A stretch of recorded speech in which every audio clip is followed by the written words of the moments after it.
So I'm here with Thomas from UBC Air-Conditioning, or not be Air-Conditioning and Electrical. And electrical, yep. Mate, Thomas, first of all, thank you so much for what you've done for us today. Not a problem, mate. It's been absolutely fantastic. We've had a look around the house. It looks amazing. For anyone actually watching this or listening to this today, we'll just quickly talk through the process on how someone can get air conditioning installed for their home, and also just understand a little bit more about the process. Now, I know for me, I went via High Pages, typed in what I was looking for, had 3 people come around. After having you guys walk around the property, we chose you. Can you just quickly explain your process when you came around to quote me? I guess it's just kind of ask what the customer is looking for, give them the options and the best way to air condition their home, and then also to get the best outcome for what we're looking for as well. It's a visual thing, but it's also a functional thing when thinking of air conditioning. You want it to look nice, but you also want it to work well. It's important to have both in mind when trying to plan for your air conditioning project. How we landed on this one, we ended up going for 6 individual condensers and indoors, so we could really keep the power consumption down and keep the flexibility for only using what you need at certain times, keeping it energy efficient and I guess aesthetic as well. And you had a pretty cool little tool that you're using just to understand the square meterage of the downstairs and what size units we'd want, which is pretty cool. Can you please explain how that works when choosing your size system? Yeah, so we kind of just measure up the room and go through that. It's best to when we think about the kilowattage and its cooling capacity of a room, the kilowattage of the unit is one part of it, but the other part is the airflow and how you can actually get the air around the room. Now, if you have quite a long room and you put 12 kilowatts of cooling down one end, it might not reach the other end, even though you've got 12 kilowatts. You've got to think about the airflow and where you're getting it to. So in this situation, we went for 2 6 kilowatts at each end to then help the airflow and help their house cool evenly throughout. So absolutely fantastic. And we've gone for 4 2.5 kilowatt units upstairs. Yeah, upstairs, yep. So really one for every single bedroom, 4-bedroom home.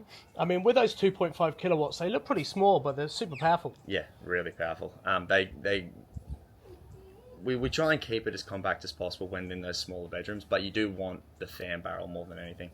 If you 2.5 kilowatts of cooling, some of them are probably oversized in that room up there, but you want the fan to be able to be powerful enough to get the room down in a reasonable time. If you spend too long, you don't want to wait 15 minutes for your room to come down to temperature and stuff like that. No, it really is short and sharp. I mean, if we can get that air conditioning on and just bang it, get the room to a decent temperature within about sort of half an hour, 1 hour, then that's it. We can then turn the aircon off, put the fan back on. Yep, circulate, take the humidity away, especially in the Gold Coast heat. Exactly, and it is pretty hot out here. You can see we're in the middle of spring, but it's very, very warm. In terms of the installation itself, I mean, what sort of challenges do you face when you're doing a home such as this one? Making it look good. Like with air conditioning, a lot of it's a surface-mounted product, so we're not hiding them in crevices of walls or getting a cable through tight spaces in roofs. A lot of it's surface-mounted. If you look up on the roof there, you can see ductwork and wall-mounted units.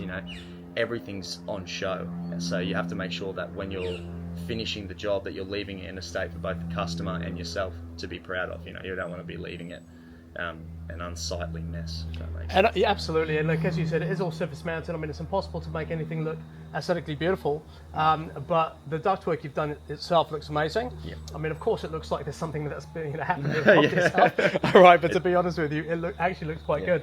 What I love the most is the front facade was beautiful and empty. Yep. So you've done a really, really great job in terms of the way you position the actual condensers.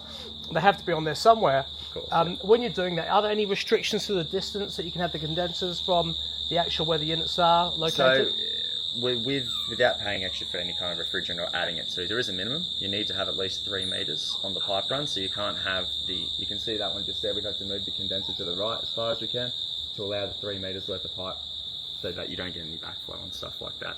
With maximum runs and stuff, you're more looking towards a 20 meter is reasonable. Anything outside of that, you'll have to add refrigerant to the system, as the Fujitsus all come pre-charged with refrigerant inside of them.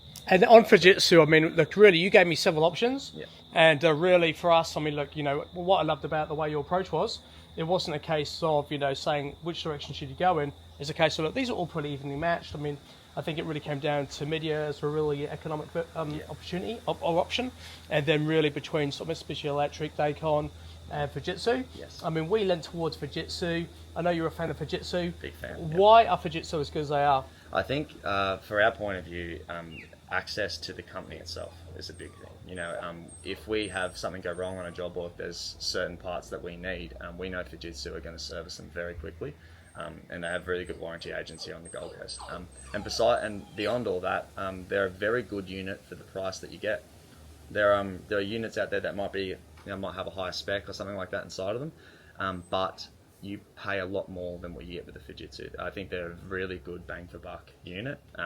But still on the higher end of things. You know, there are units out there that are a lot more cost effective, but we try not to push them on the Gold Coast just due to rust and stuff like that. So we find the Fujitsus are a perfect unit for around here. Fantastic. And final question, probably the most important one, why should anyone choose UBC? I mean, I know why I did, but why would you say they choose you as an organisation?